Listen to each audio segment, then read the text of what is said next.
The David Pakman Show at davidpakman.com. Welcome to the bonus show. Nothing big to talk about from Vegas so far. I did see Sam Seder from Majority Report yesterday, as well as Scott Milliken, producer of Ring of Fire. A lot of ideas discussed about upcoming progressive media undertakings, but nothing major to report to you. But there's no doubt that I will come to you when I have things to tell you from the conference, and I anticipate today there will be more. I am once again in a hotel room where I can see Trump Tower from it, and that's, it's interesting and a little bit depressing. I guess that's why let's get blinds into were the invented. Yes, exactly, which is why I keep them closed most of the day. Okay, very interesting court decision. The Ninth U.S. Circuit Court of Appeals says that employers can't pay women less than men because the women made less at previous jobs. So the idea here is one based on previous salary. And even if you have companies that don't proactively discriminate against women on the basis of salary, there is still this possibility that if there's a history of women being paid less than men in the same position, then when you establish new salaries based on prior salaries, you in a way are sort of still participating in that same gender discrimination. And again, this is to the extent that it exists. I am not someone who believes in the 77 cents on the dollar number. We have done a big long form piece on the actual gender pay gap, and it is much, much smaller, but it does exist. And to the extent that it exists, part of it can exist because of prior lower salaries. And there are new studies that show that because of those prior lower salaries, there are lots of women that end up making less than male counterparts with the same experience in the same position. And it's not necessarily because of active discrimination by the employer, but because of the practice of setting new salaries on the basis of prior salaries. And what the court is interpreting is that the Equal Pay Act overturns a ruling that stood since 1982, where precedent on pay history, where pay history was considered a precedent that went above and beyond gender discrimination. And the appeal to the Ninth U.S. Circuit Court of Appeals disagrees. And the whole point of the Equal Pay Act, according to the court, is to eliminate longstanding pay disparities. So basically what it means, Pat, is that in order to adhere to the Equal Pay Act, you have to go against and counteract a prior pay discrimination status quo in order to get out of that. And how, labor law is very, very difficult to actually enforce. So how much this will really narrow that pay gap remains to be seen. But it's a very interesting court decision nonetheless. Well, I think it's a roundabout way of solving the problem, and perhaps that's how it has to be, because this day and age, I don't think most employers are actively discriminating against women. They just probably hold some subconscious biases when it comes to the topic. If they have like a male candidate in front of them and a female candidate in front of them, they probably don't think that they can get away with paying the female candidate less just because she's a female. But if they look at, other factors like salary history, they can get away with it. So I think this is kind of how you have to do it. But there's also an overarching issue here, too, which is that is it even the business of an employer to know about the payment history of their prospective employees? I don't think it really is. Right. That's a whole other thing, which is if there's a position and there's an anticipated budget for that position, why is it even relevant for the employer to know or ask about salary history? Now, I do think that, so here's the thing.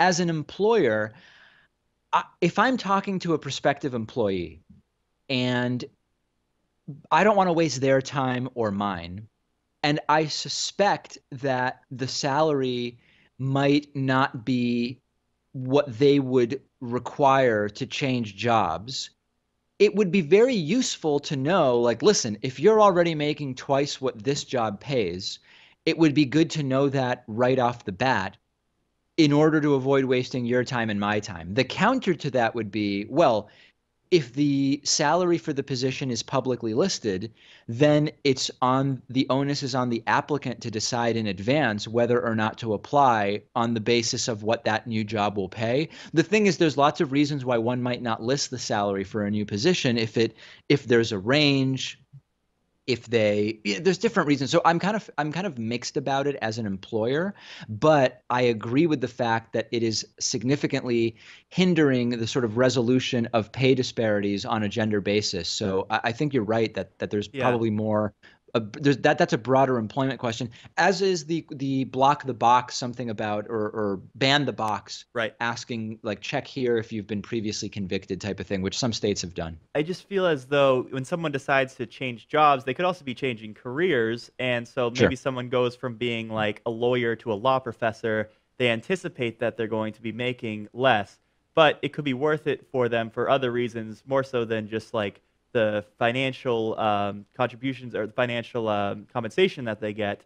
They could Yeah. just like the hours better. They could like the perks better, and they could be set on money. So like there are other considerations there. And that's why I don't think it's really the business of an employer to look into past salaries. Sure, quality of life, relocation for family reasons, a million different reasons why someone might take a pay cut. Absolutely right. So the baseball season is underway, not even 2 weeks underway, but things aren't going super well for the Chicago White Sox. Apparently, the official attendance for a game against the Tampa Bay Rays recently had an attendance of just over 10,000, but as reported by the Tampa Bay Times, the actual number of spectators might have been 974. Not even 1,000 people going to a professional baseball game. I actually have not been following, Pat, the White Sox very much. I know that we're used to Fenway Park in Boston, which had years of consecutive sellouts after having some non-sellouts, but very, very high attendance for any random game, even when it's cold, even when it's still April. What is behind this? Is it that the White Sox are terrible? Is it that the weather in Chicago just isn't good enough for people to want to go to baseball games yet? It's a mix of both of those things. I don't think people are ready for baseball in April when it's still 30 degrees out, but also I think the White Sox were one of the worst teams last year, and they are expected to be one of the worst teams this year. So it certainly is a mix of things, but I think the overarching reason is that baseball is just going out of style, and it certainly is America's pastime, but that could be a thing of the past now. I think we're moving on to not even football. I think basketball is where it's at now. You know what's interesting? So as I've gotten older, I have been less interested in following sports. And I think part of it is just being busy. But it's like, I'm not that busy when most of the games are on. If I really wanted to watch a game every night, I could do it. But I tend to, instead of watching a 3 hour baseball game, watch an hour TV episode and then read or do something else, right? Play chess, whatever it is, whatever random hobby I'm in for like 2 or 3 month periods before I get tired of it and move on.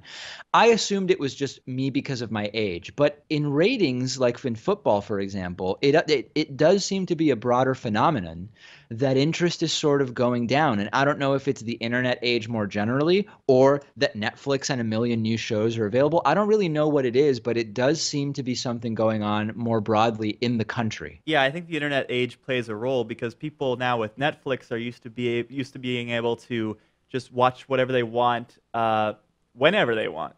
And when you talk about like a baseball game, you have to tune in at 7 o'clock, and it's a 3 hour commitment, and they're playing every day. So I think it gets old pretty fast. They're trying to install some measures that will speed up the game. Like now, there's a limit on how many coaching visits someone can make to the mound. I think it's only like Yeah. 6 per game now. There's like a time in between pitches, so you can't wait more than 30 seconds before throwing a pitch. They're trying to do things here and there to prevent these games from going on like 4 or 5 hours, but it's still not enough for most people. I think it has to get down to like 2.5 hours. I tend to agree with those things. I think that when there are pitchers that would take over a minute between pitches, and I remember at one point there was someone on the Yankees. I don't remember if it was like David Wells or I don't know who it was, but they were taking regularly more than a minute between pitches, and it just really makes it not enjoyable. And it's not about impatience, but it's about sort of continuing the coherent narrative through the game and between batters and pitches. I'm in favor of all those rules. Yeah. Do you remember it was a few years ago, there was actually a baseball game with the attendance of 0, but it No. wasn't because of a lack of interest. It was actually because of the Baltimore riots. and the Orioles had to Oh, play a game in the midst of all that, so they had to block off the stadium. It was a weird thing because the game was still televised, but to see no fans in the seats, that was pretty bizarre. I do remember that now that you mention it. Yeah, that was interesting. One more sports story. We do have the Boston Marathon coming up in Boston, Massachusetts, a week from 2 days. Well, okay, well, A week just from Monday, Monday. next Monday. Monday, Yeah, yeah, Monday Monday. is the day. Patriots Day in Massachusetts. And transgender runners who qualify are going to be allowed to participate in the Boston Marathon as their identified gender, regardless of their birth biological sex. And this has gotten a lot of attention after 3 transgender women signed up for the race. And there are a couple of different arguments here that are being made against this. One is that if you have individuals, I want to be using the right words here, individuals who are identified as women, who were born as men, and have higher testosterone levels, that could bump women from the race who would have otherwise qualified, right? If the individuals born biologically male were competing as male, that would be more slots as for women, where individuals who would maybe be bumped out by some of these transgender women would actually be able to be there. Now, there's not actually an explicit policy on trans runners, according to the Boston Athletic Association, but for a while there have been requests to the organizers for runners to be able to participate as the gender identity with which they identify. And this has been an issue in Olympics. It's been a conversation in Olympics for a long time, Pat. And I am 100% in favor of complete equality and non-discrimination. And everybody knows my position on transgenderism. I just am unsure about this because if you have, I don't know, if you have a sport like wrestling, for Yep. example, and there is definitely a physical advantage to those who are born male merely because of the biological differences between men and women. What do you do with that? I really don't know. And it's not coming from a place of wanting to discriminate or thinking Yeah. anyone is doing anything wrong or attributing bad faith to anybody, but I just don't know what the right way forward is. It's a tough thing because you don't want to be mean, you don't want to be needlessly offensive, but this is a sport and you also want it to be fair and you want to have an even playing field. It's the same reason why we don't allow like steroid use in sports. And I think the problem is that it's always the cis women who lose out because whether you have like a trans man or a trans woman, they're going to have higher testosterone levels. If someone was born a man and transitioned into becoming a woman, they're just going to have, they still have, XY chromosomes. They're still going to have a natural amount of testosterone in their system that far surpasses what a woman would have. And then if you talk about someone who was born a woman and is transitioning into a man, maybe they're taking hormone therapy, maybe they've had, several surgeries, which are boosting, the amount of testosterone they have going through their system. So I don't think in either of those cases it's going to be beneficial for the cis women. And I think that's why it's just not fair. I don't think you can do it. And I don't know what the solution is, too, because obviously you can't say that trans people can't run in the race. But then again, which category do you put them in? Do you create a separate one? It causes a lot of problems, I think. Yeah, I basically agree. I actually don't know if someone does take estrogen and like is it 100% that by virtue of being born a man, you will for the rest of your life have a higher testosterone level, even if you fully transition, both in terms of estrogen therapy as well as I mean, I just Yeah, don't know. I don't know for sure. I don't know for Yeah, sure. But I mean, you still have XY chromosomes. I think that would have to sure. play a role into it. But again, not a scientist, obviously. Shockingly, Pat is not a medical doctor. His specialty is elsewhere. Yeah, he's not. Neither am I. I mean, I genuinely want to hear from the audience on this one. And how should we think about this? And there are sports where there's a division made between men and women where we really don't need one. And I think in those, this is a much simpler thing. Like for example, I don't know, bowling. Like, why is there Yeah. men's and women's bowling? I don't know. I don't think we need that. Chess isn't a sport, but there's, I mean, or maybe it is. I don't know. I generally don't consider it an athletic endeavor. I know some people still call it a sport. There's still like women's grandmasters and men's. I don't think there needs to be any division, but in something like wrestling, it's a different thing. So send me your thoughts about this one. I'm very curious to see what people think, and I will join you once again tomorrow from Las Vegas, Nevada. The David Pakman Show at davidpakman.com.